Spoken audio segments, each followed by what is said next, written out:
Meillä on täällä Pineline shampoo, auton tehopesu saippuan koekäyttö menossa. Pineline tehopesu Superwash, mikä tää on.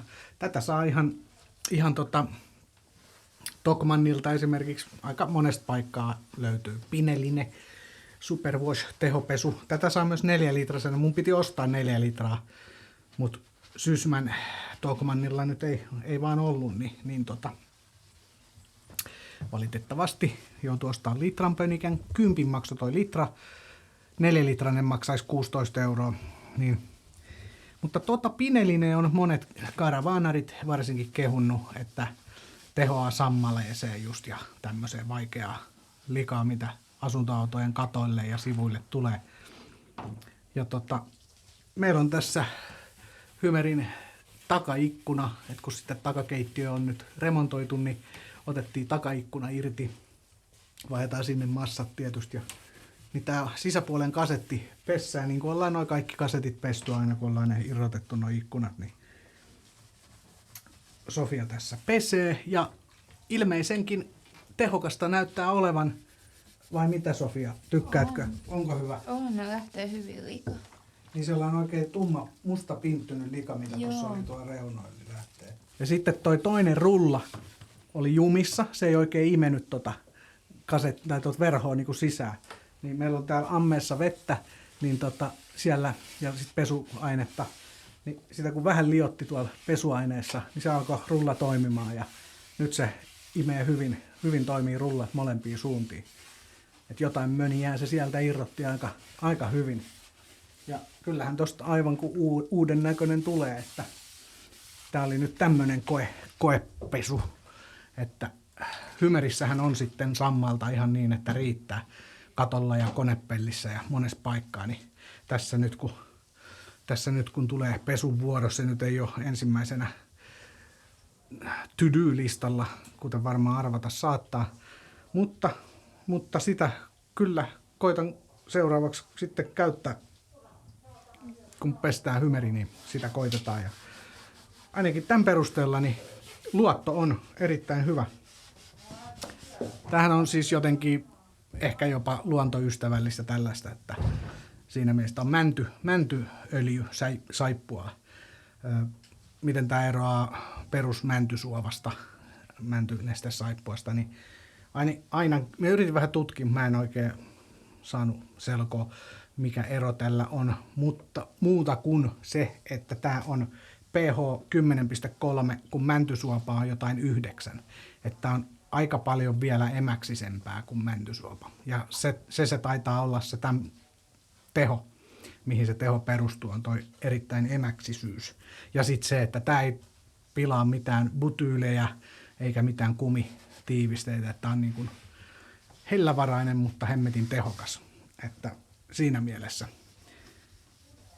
mä luulen, että tämä menee meikäläisen niin kuin arkikäyttöön niin sanotusti, että sillä pestää autot ja munat. No ei ehkä munia.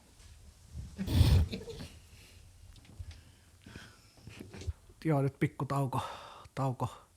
Ei pystynyt enää, mä vanereet siellä nyt irrotellut, seinävanereet. Me saatiin hitsattuukin kivasti se uusi palkki sinne. Nyt on kestävä, hyvä palkki, hyvät hitsisaumat tuli, vaikka aika ruosteinen olikin, mutta kun on ammattilaishitsaari asialla, niin kyllähän se sujuu, lankomies. Joo, irrottelin siellä niitä vanereita seinästä ja sainkin lähes kaikki, paitsi yksi takaseinän alin vaneri on enää irrottamatta, niin sit pääseekin kasaushommiin. Että aika nopea homma toi nyt silleen päivä, 2 päivää, sanotaan, että 1,5 päivää. Se eka päivä nyt oli vähän ihmettelemistä, mutta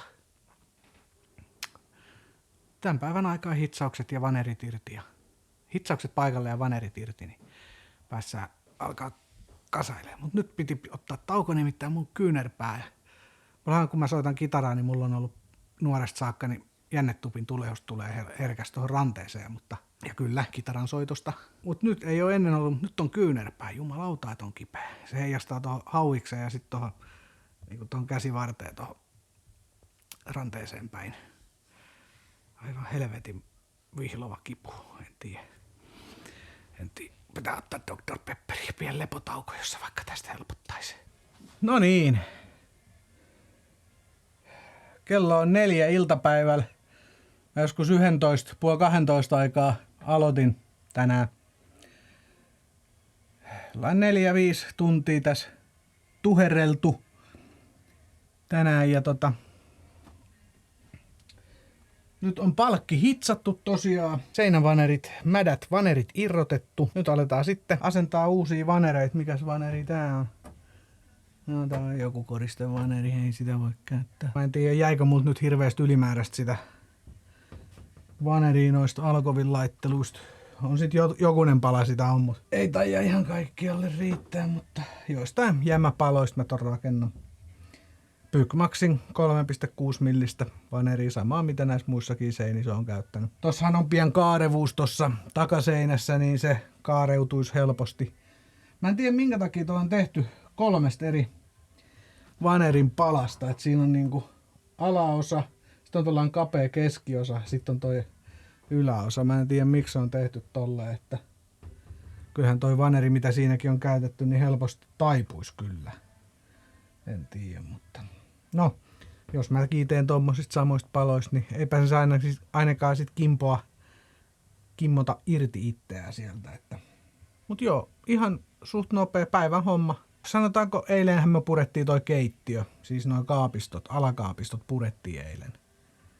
Ja sit mä leikkasin ton reijän tonne lattiaan eilen. Niin tänään hitsattiin toi uusi palkki. Putsattiin noi ympärykset vanhoista ja irrotettiin vanerit. Kyllähän tää päivä alkaa olemaan pikkuhiljaa paketissa. Jotain pientä mä tos tusailen vielä. Toi huoltoluukku, mikä tonne on tehty, sehän on ihan perseestä, sehän vuotaa. Siellä on vissiin mitään massojakaan välissä. Niin sinne avaan sen ja laitan koriliimat väliin ja sitten täältä sisäpuolelta minä uretaanilla täytän ton reijän sitten, niin se jää sitten ikuisiksi ajoiksi umpeen. Sitä ei enää tarvita, koska sinne tulee kompressori jääkaappi. No ilmanottoaukot mä varmaan tonne jätän. Nehän pitää tietysti putyyli sitten uudestaan tiivistää vielä. Nehän pitäisi tiivistää itse asiassa nyt, kun sinne uutta aletaan laittaa. Että myöskin takavalo pitää irrottaa ja tiivistää takavalo molemmilta puolilta. Ne on monesti näissä Dugatoissa nuo takavalot vuotaa, kuten myös nuo etuäärivalot vuotaa. Et ne on semmosia kohtia. Sitten noi tosiaan nuo ilmastointiräppänet, niin ne kyllä kannattaa irrottaa jokaisen ja laittaa ne uudet putyylit sinne. Mutta on toi nyt muutenkin aika vesisateella kun ajelee motorilla vaikka, niin kyllähän tossa pöllyttää vettä aika paljon, että kyllä siitä varmaan tippoja tulee sisälle. Toki ne kuivuu pienet vesimäärät, mutta sitten jos on pitempi sadekausi, viikko, 2 vaikka 100 ja on märkää päivittäin, niin eihän se pääse kuivumaan ja sittenhän siinä on se homehtumisen vaara. Et silleen. Et ihan positiivinen juttu sinänsä, että tää on nyt näinkin iisisti tehty. Et kyllähän tässä nyt auttoi vähän, kun on noin sivuseinät tehnyt molemmilta puolilta. Tai nyt toista puoltahan mä en purkanut. Toi sivuseinä ja alkovi kokonaan purettuna, niin ties miten se irtoaa toi vaneri helpoiten ja mitä siellä on suurin piirtein ja näin poispäin. Niin auttoi huomattavasti tämän homman sujuvuudessa. Oma vinkki tohon vanereitten irrottamiseen ainakin Hymerissä, kun siellä on toi polyuretaani. Styroksi en tiedä miten toimii, varmaan ihan perseestä, mutta toi polyuretaani ainakin silleen, että sä leikkaat vanerin monitoimissahalla. Ehdoton työväline, todella kätevä, todella monipuolinen. Sillä leikkaat, mistä haluat vanerin irti. Ja sitten talttapään ruuvimeiselle nurkasta, vanerin kulmasta, pien rako kampeaa sen auki ja sitten reiluin nykäsyin repii vaneria, niin se lähtee siististi tosta uretaanista irti. Yllättävänkin easy homma saada noin vanerit tuolta irti. Tosiaan ne on liimattu tuohon uretaaniin. Ei ole ruuveja, missään ei ole mitään ruuveja. Että ainoat tiukat paikat, missä se on tiukasti kiinni, niin Tässä menee pystyrima, puurima. Näitä on muutama aina. Tossa on yksi. Tuolla ikkunan raossa tulee seuraava niin kuin pystyrima. Tässäkään ei oo. Eikä poikittain oo. Niin nämä pystyrimat, kun se on puuta vasten, niin se liima on ottanut hemmetin kovaa kiinni, kun näissä ne on käyttänyt jotain toista liimaa sitten. Puuliimaa, mitä liimaa nyt onkaan käyttänyt, niin välillä jää tällaisia kyhmyjä tonne. Sitten täällä on näitä tämmöisiä metalliritilöitä, jotka ilmeisesti toimii jonain vahvikkeena. Se on tosi puulätkiä ja metalliritilälätkiä siellä sun täällä. No ilmeisesti jotain vahvikkeita niin kuin liimausta varten tai jotain, tai ruuvailua varten. Niihin kohtiin se on ottanut tosi tiukkaa kiinni kanssa. Mut kyllä nekin siitä lähtee taltalla taltta ja vasara sit noissa tiukemmissa kohdissa. Tähän nyt tuli kaiken kaikkiaan enintään viikon viivästys kaikki ne tusailuineen. Et ihan ei paha.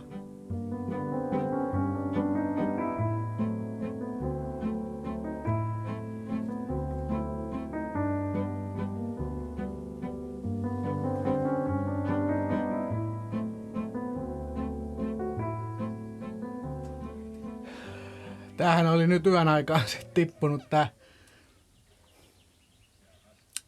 verhokangas tuolta katosta.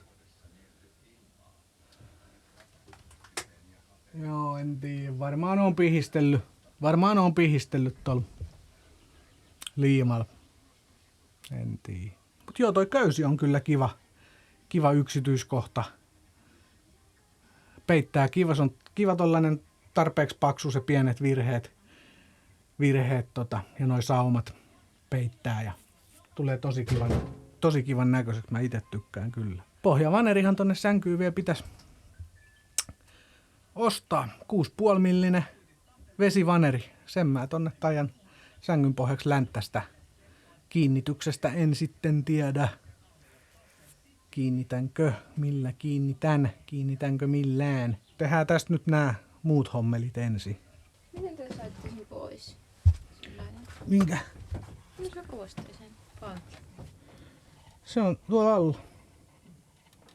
Sitten vähän leikattiin pois ja laitettiin uusi pala, hitsattiin päälle niin kuin tueksi. Joo.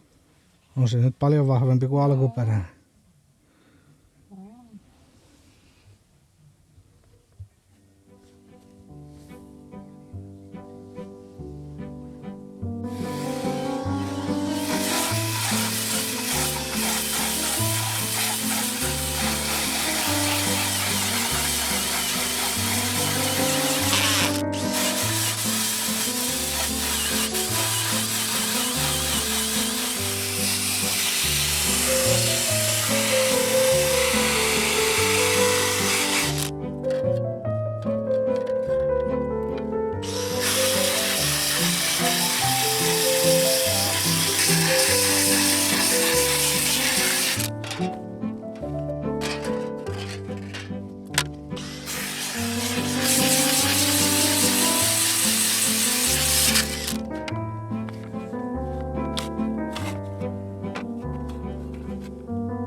Palan käydä ostaisikin.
Loppu.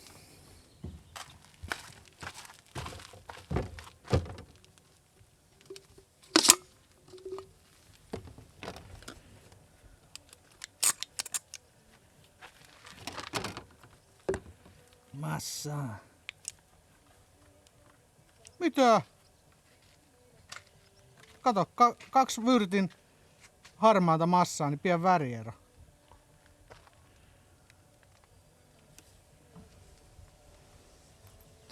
Tää on paljon löysempää.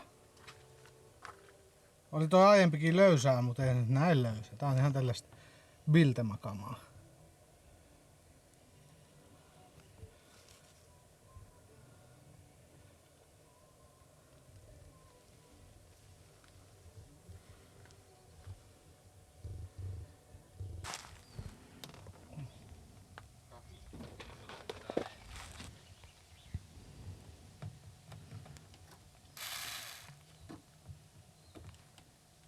Etinkö mä tuolta iteltä niin jotkut ajat heitettiin? Kai nää sen verran. Ei näitten tarvitse kun pitää se paikallaan, että toi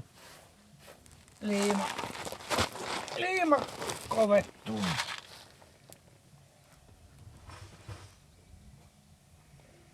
Ai jaa, ei se ollutkaan ristipää. No meni se näköjään ristipäälläkin toi torksi.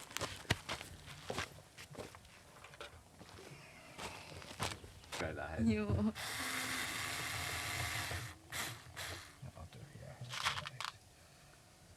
Käykö metsät paremmin? Vyrtin ruostumattomia parempia ruuveja ei ookaan. Ihme, että ei kattee jo tos noin.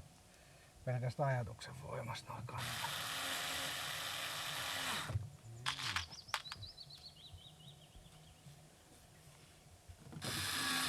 Eikö se ole hyvä silloin, kun kaikki pyörii tyhjää? Yhdessäkään ruuvissa ei ole.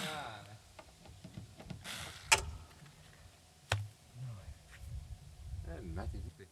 On ollut, oliko se 7 kuukautta sitten autossa kiinni, se oli ajanut, se käynyt ostaa 2 se on liitteen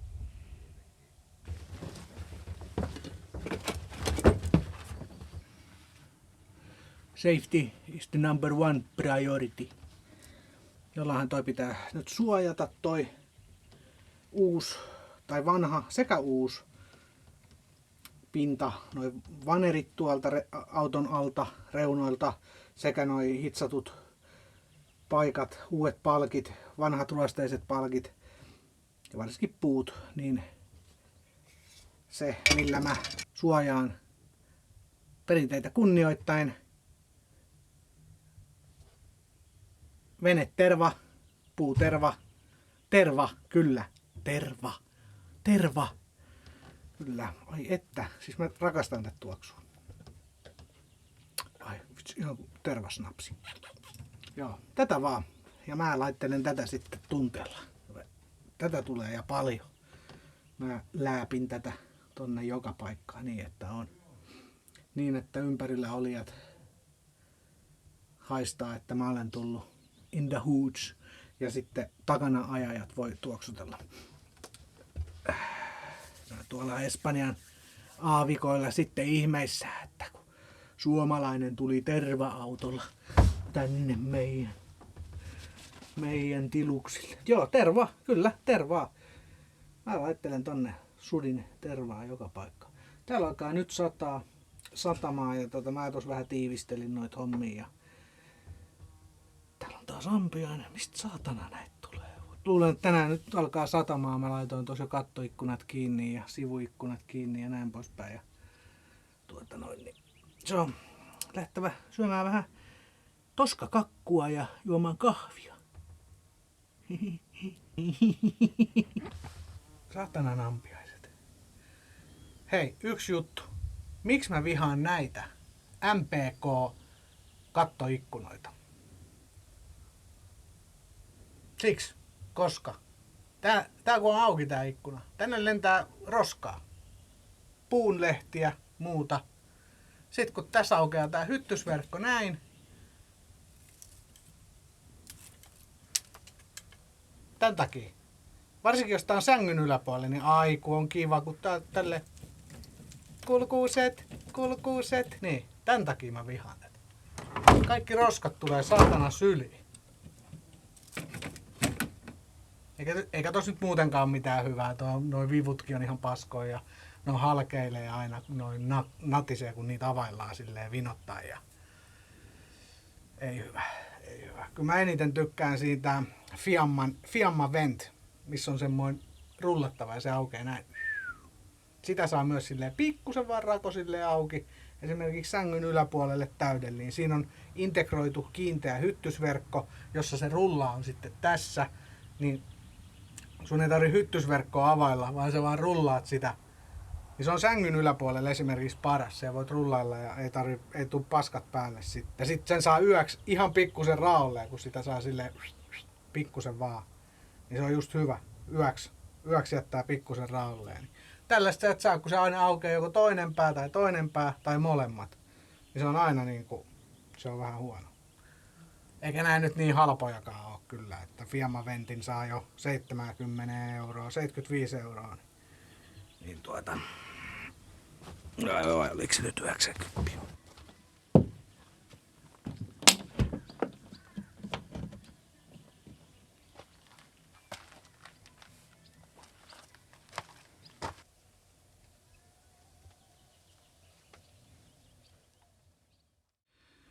No niin, otin tässä vielä iltapuhteeksi Hymerin tervauksen. Ai että mikä tuoksu, mä tykkään niin tästä tervan tuoksusta. Mähän siis käytän tervasampootakin, mä tykkään siitä tosi paljon.